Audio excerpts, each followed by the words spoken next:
Kaya pag sira na yung coil natin, sa sobrang pagod sa sarili nating lakas, need natin magpahinga at bumalik sa source, si Lord. No? Ang maganda kasi sa wireless charging, hindi mo kailangan hawakan ng mahigpit.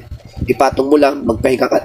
Parang katulad yan, no? Nakasanda lang siya, nakasuot lang siya dyan, magcha-charge na. Ganun din tayo kay God. No? Sabi ng Matthew chapter 11 verse 28, "Come to me all you who are weary and burdened, and I will give you rest."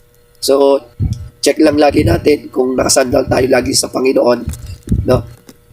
O kung malayo tayo ng kaunti. Kasi hindi tayo magcha-charge pag malayo tayo, parang katulad din dito. So, God bless po sa ating lahat.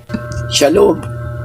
Like, follow, and share po sa video natin at sa mga iba pang mga tutorial na gagawin po natin na mapapanood at magkaroon po tayo ng maraming aral at idea sa buhay or idea at aral sa buhay. Salamat. God bless.